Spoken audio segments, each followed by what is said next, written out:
nationale. Nombreux sont ceux qui craignent une dérive autoritaire, qui parlent déjà d'une dérive autoritaire. La maire de Los Angeles demande à Donald Trump de rendre le pouvoir au gouverneur. On voit ça dans un instant, à tout de suite. Good Morning Business, l'édito de Legendre. 6h48, retour de la matinale de l'économie. Raphaël Dimanche, le ministre de l'économie, Éric Lombard, a dit vouloir engager la baisse du nombre de fonctionnaires en France. Est-ce qu'on va y arriver? Oui, alors on va rester prudent, Laure, puisque je rappelle qu'Emmanuel Macron, en 2017, devait baisser de 120 000 le nombre de fonctionnaires durant le premier quinquennat. Et je vous donne dans le mille, on a augmenté de 178 000 le nombre de fonctionnaires entre 2017 et 2022. Donc on va y aller doucement, mais quand même, le gouvernement cherche 40 milliards d'euros d'économie pour le budget 2026. Et donc, logiquement, il se tourne vers les 5,8 millions de fonctionnaires. On peut dire qu'il y a de la marge. En 25 ans, le nombre de postes a augmenté de 23% quand même, alors que la population, elle, n'a augmenté que de 14%. Et encore en 2023, on a embauché près de 62 000 nouveaux postes supplémentaires. Alors le sujet est toujours le même, c'est on prend qui? On prend les profs, on prend les policiers? Ah oui, évidemment, le diable est dans les détails. Parce qu'en réalité, vous avez la fonction publique d'État, celle qu'on fantasme comme obèse. C'est pas tout à fait le cas. Elle n'a progressé que de 7% en 25 ans. 7% seulement, serait-on tenté de dire, puisque dans le privé, par exemple, la masse salariale a augmenté de 18%. À l'hôpital, le nombre de fonctionnaires ont augmenté en un quart de siècle de 36%. Oui, mais la population croît, la population vieillit. Nous sommes passés au travers d'une pandémie. Il n'est donc pas anormal d'avoir renforcé la fonction publique hospitalière. Le dernier point, la dernière fonction publique, c'est celle des collectivités locales, la fonction publique territoriale. Alors là, accrochez-vous bien, en 25 ans, c'est plus 46% le nombre de postes. Alors c'est peut-être par là qu'il faut commencer, et notamment par le bloc communal. Le bloc communal, c'est quoi? Les communes et les intercommunalités. On a créé cette nouvelle strate des intercos pour justement rationaliser le nombre de postes. Et en fait, ce qui s'est passé, c'est qu'on a doublonné à tous les étages et que la masse salariale a explosé sans simplifier au-dessous. Et tout ça coûte évidemment très cher, d'autant plus cher que on ne travaille toujours pas 35 heures dans l'ensemble des collectivités locales, alors que pendant ce temps-là, le gouvernement continue d'augmenter ses dotations communales. Est-ce que ça veut dire, par exemple, qu'on supprime des postes dans la mairie? Pas de sabrage aveugle, évidemment, les mairies décident en plus de leurs embauches, mais on peut rationaliser La Cour des comptes a d'ailleurs récemment proposé une cible claire, revenir aux effectifs de 2010. C'est la dernière année depuis, il n'y a plus aucun transfert de compétences. On supprimerait 100 000 emplois, ça ferait 4 milliards d'économies. En alignant la durée du travail, on pourrait aussi encore économiser 1,3 milliard. Et on peut aussi mutualiser les services entre les communes et les intercos. C'est jusqu'à 3 milliards d'économies, près de 8 milliards au total. C'est un bon début pour trouver les 40. Est-ce qu'on va réussir à faire des économies? Est-ce que cette fois c'est la bonne? On en débattra avec Nicolas Dos. Ça sera à 7h10. Mais pour l'instant, on part à Los Angeles. Good Morning Business, le monde qui bouge. Caroline Loyer, après la guerre nationale, Donald Trump annonce l'envoi de Marines à Los Angeles, une escalade militaire qui inquiète. Oui, 700 Marines, 2000 membres de la garde nationale en plus des 2000 déjà annoncés. On se demande jusqu'où ira Donald Trump. J.D. Vance prévient déjà, le président ne reculera pas. La réponse plus que musclée du chef de l'État aux manifestations dénonçant sa politique migratoire ne fait qu'attiser les tensions, estime la maire de Los Angeles, Karen Bass, qui ne cache pas sa colère. Nous n'avions pas besoin de la garde nationale. Pourquoi diable les déployer? Que vont-ils faire? Savez-vous ce que fait la garde nationale en ce moment? Ils gardent 2 bâtiments. Ils gardent le bâtiment fédéral du centre-ville et celui de Westwood. Voilà ce qu'ils font. Et ils ont besoin de marines en plus? Je ne comprends pas. Nous n'avons rien demandé. Alors Karen Bass, elle va plus loin. Elle demande à Donald Trump de rendre le pouvoir aux autorités locales. Oui, il en est spécifiquement au gouverneur de la Californie, gouverneur démocrate Gavin Newsom. Donald Trump a pris la décision de déployer la garde nationale dans son État sans le consulter et même contre son avis. Une décision inédite dans le pays depuis 60 ans. Le gouverneur a porté plainte. Le procureur général de Californie le soutient. Il dénonce une violation du 10e amendement de la Constitution. Pour Rob Bonta, la situation sur le terrain ne justifie en rien l'escalade militaire. Il n'y a pas de risque d'insurrection. Il faut souligner que Gavin Newsom, candidat potentiel à la Maison-Blanche pour 2028, est l'un des ennemis politiques de Donald Trump. Les deux hommes s'étaient sérieusement écharpés durant les incendies de Los Angeles, on s'en souvient. L'élu démocrate dénonce les décisions, je cite, d'un président dictatorial cherchant à assouvir un fantasme fou. Quand un journaliste demande à Donald Trump s'il pourrait aller jusqu'à arrêter... Une route est barrée sur votre itinéraire. Votre itinéraire est modifié pour l'éviter. Nous sommes, le président répond, oui, ce serait super. Alors est-ce qu'on peut parler de dérive autoritaire? Alors en tout cas pour les démocrates, cela ne fait aucun doute. Ils font bloc derrière Newsom et la maire de Los Angeles. Tous dénoncent une volonté délibérée d'envenimer la situation et de s'imposer par la force. Amy Klobuchar, sénatrice démocrate du Minnesota, affirme que le président a encore démontré sa volonté d'enfreindre la loi, comme nous l'avons déjà constaté à de nombreuses reprises. Même la Common Defense, c'est la plus grande organisation d'anciens combattants du pays, déplore le comportement de Donald Trump. La réponse militaire aux manifestations de Los Angeles constitue une dangereuse escalade qui porte atteinte aux droits civiques, disent ses membres. Il y a un sujet d'image pour Donald Trump, l'image du commandant en chef de la nation. Oui, l'image d'un homme dur, d'un homme puissant qui a terminé la semaine aux premières loges d'un combat de MMA et qui clôturera celle-ci en maître de cérémonie d'un défilé de chars d'assaut dans la capitale. Ce sera samedi le 14 juin pour célébrer le 250e anniversaire de l'armée et la date coïncide également avec l'anniversaire du locataire de la Maison-Blanche.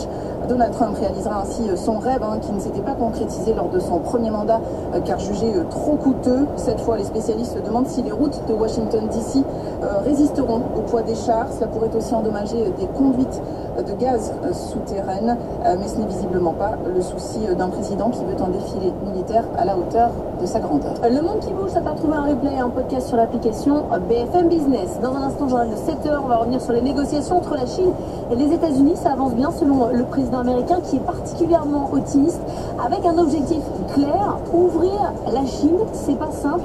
Les restrictions sur les exportations de métaux rares, elles commencent à se faire sentir. Impact boursier. Explication, Antoine Larigauderie Dans 600 mètres, prendre à gauche sur rue des Enfants d'Épernay, D343. Un instant. Et puis notre invité à 7h45, c'est Laurent Milchior. On parlera évidemment fast fashion avec le co-gérant du groupe Etam. La loi doit être votée aujourd'hui au Sénat. A tout de suite. BFM Business et RMC Découverte présentent Nous sommes à Etoile. l'économie. Good Morning Business avec Laure Clancy. À 6h59 sur BFM Business et sur RMC Découverte. C'est la matinale de l'économie qui continue. On est ensemble et en direct jusqu'à 9h. Les négociations entre la Chine Prendre à gauche sur rue des Enfants d'Épernay, D343. et les États-Unis se poursuivent. Le président américain est particulièrement optimiste avec un objectif très clair, réussir. Continuez sur D933 pendant 6 km.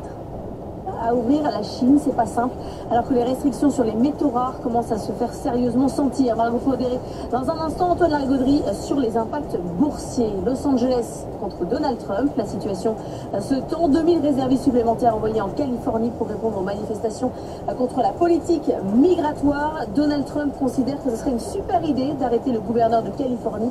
Ce dernier répond que c'est le fantasme fou d'un président dictatorial. Les derniers déroulements, ça sera dans le journal de 7h30. L'actualité, c'est aussi avec Léo Dumas, les titres de ce matin. Les patrons internationaux s'organisent face au projet fiscal de Donald Trump. Le sommet Paris-Europlace se tient aujourd'hui dans une ambiance de dérégulation. Et puis une première historique pour l'Inde dans le spatial. Et c'est aujourd'hui qu'est votée au Sénat la loi anti-fast fashion avec des obligations pour les entreprises, un système de bonus-malus et une interdiction de la publicité pour notamment les influenceurs. On va regarder tout ce qu'il y a dedans. Notre invité à 7h45, c'est Laurent Milchior, le co-gérant du groupe Etam. Il est 7h pile. Good Morning Business, c'est parti. Votre rendez-vous avec le Mazda CX-30. Mazda, l'excellence du savoir-faire japonais. Au quotidien, prenez les transports en commun. Good Morning Business, le journal. La Chine et les États-Unis poursuivent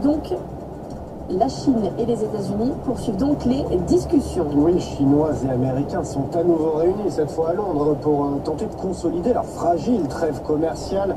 Les négociations ont démarré hier après-midi, mais elles vont reprendre ce matin dans un manoir près de Buckingham Palace. Et c'est depuis Washington que Donald Trump a donné le ton hier soir. We are doing well with China. Nous obtenons de bons résultats avec la Chine. La Chine n'est pas facile. Je pense que nous nous en sortons très bien. Je ne reçois que de bons rapports. Il est un peu tôt, mais ils vont bientôt m'appeler. En fait, c'est probablement à mon retour qu'ils m'appelleront pour la première fois. Nous voulons ouvrir la Chine. Et si nous n'ouvrons pas la Chine, nous ne ferons peut-être rien. Mais nous voulons l'ouvrir. Ce serait une grande chose pour la Chine et pour le reste du monde.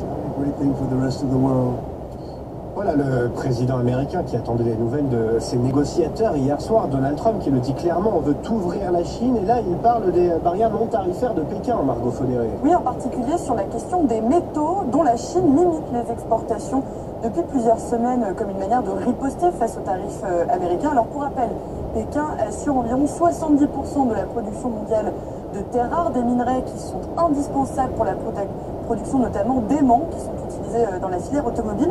Et justement, les constructeurs américains ont alerté il y a quelques jours sur le risque d'arrêt total de leur activité à cause de ces pénuries. Et donc à Londres, les délégations américaines sont venues demander la reprise rapide de ces exportations. En échange, l'administration Trump serait elle-même prête à lever les restrictions sur les exportations de plusieurs produits américains, notamment certains logiciels de conception de puces, même si Pékin souhaiterait en plus que Washington recule dans son offensive contre les étudiants étrangers. C'est pas la première fois que la Chine, comme ça, décide de contrôler ses exportations. Cette technique a déjà été utilisée. Effectivement, et à chaque fois, l'argumentaire est le même, protéger les intérêts nationaux. Parfois, il s'agit de contrôler des produits très stratégiques pour faire face à une crise très identifiée. Ça a été le cas au moment du Covid avec le paracétamol. Mais la Chine a déjà restreint aussi l'accès à des éléments beaucoup plus insolites, notamment les hublots des combinaisons spatiales qui doivent désormais bénéficier de licences spécifiques pour pouvoir être vendus à l'étranger. En tout cas, ces contrôles sur les exportations se sont accrus dès le premier mandat de Donald Trump en réaction à la guerre commerciale débutée en 2018. Merci beaucoup Margot Faudéré. En parallèle de cette guerre commerciale, il y a la guerre fiscale de Donald Trump face aux entreprises étrangères. Oui, avec cette nouvelle disposition dans le code fiscal américain, l'article 899 qui prévoit une hausse des impôts sur les investissements étrangers aux États-Unis. Alors pour s'y opposer, des dizaines de patrons des plus grandes entreprises mondiales vont directement à Washington cette semaine. Une grande opération de lobbying est lancée, Hugo Babert. Investisseurs, banquiers et grands patrons d'entreprises rejoignent l'offensive contre l'article 899. Leur objectif, faire pression sur les sénateurs républicains pour qu'ils retirent ces nouvelles taxes. Selon l'association américaine Global Business Alliance, elle pourrait priver les États-Unis de 3/4 des investissements reçus de l'étranger. Shell, Toyota, LVMH, cette mesure menacerait près de 200 entreprises étrangères pour plus de 8 millions d'emplois aux États-Unis. À défaut d'obtenir gain de cause, certains pensent l'après. L'Institute of International Bankers, qui représente les plus grandes banques du monde, notamment HSBC et BNP Paribas, propose selon le Financial Times un report d'1 an et une réduction de ces nouvelles taxes, le temps de renégocier. Dans 600 mètres, au rond-point, prendre la 3e sortie sur rue de la Libération, dès 1951. Ou que l'Europe fasse les concessions nécessaires. Mais si le projet est adopté, en dernier recours, une solution est déjà évoquée à Wall Street, que les entreprises étrangères touchaient des places aux États-Unis pour passer la barre des 50% d'investisseurs américains et ainsi éviter ces nouvelles taxes. Et aux États-Unis également, le secteur bancaire a sa nouvelle régulatrice. C'est comme prévu Michelle Bowman qui a pris hier ses fonctions de vice-présidente de la Fed en charge de la supervision des banques. Elle devrait adopter une approche beaucoup plus souple que son prédécesseur. Alors justement, puisqu'on parle de dérégulation, c'est dans ce contexte que le secteur financier européen se réunit aujourd'hui. C'est le rendez-vous organisé par Paris. Dans 100 mètres, vous arriverez à destination. Place. Oui, après les États-Unis et la Grande-Bretagne, l'Europe, elle aussi, s'apprête à reporter certaines de ses exigences qui risquaient de frapper de plein fouet les activités de marché, Caroline Morisseau. C'est un soulagement Vous êtes arrivés. Pour les patrons de banques françaises, Bruxelles s'apprête à officialiser le report à 2027 au lieu de 2026 des normes qui devaient durcir. Continuez sur D951 pendant 18 km. Les exigences en fonds propres sur les activités de marché. Pour certaines banques comme BNP Paribas, c'est un enjeu à plusieurs milliards d'euros. Derrière, les banques comptent bien profiter de ce sursis pour obtenir un allègement et pas un simple report de ces contraintes qui, selon elles, pénalisent le financement de l'économie. La FBF a fait les comptes. Une baisse de 1% des exigences en capital des banques européennes augmenterait l'offre de crédit d'environ 10%, de quoi libérer 120 milliards d'euros de prêts en plus sur un an, rien que pour les banques banques françaises. La Commission européenne s'apprête aussi à assouplir la titrisation, ce qui permet aux banques de sortir une partie de leur crédit de leur bilan et donc de prêter davantage. Enfin, selon le président de Paris Europlace, Augustin de Romanet, le secteur planche avec Bercy sur un nouveau projet de loi pour renforcer l'attractivité financière de Paris. On en parlera dans le journal de 8h avec Jean-Charles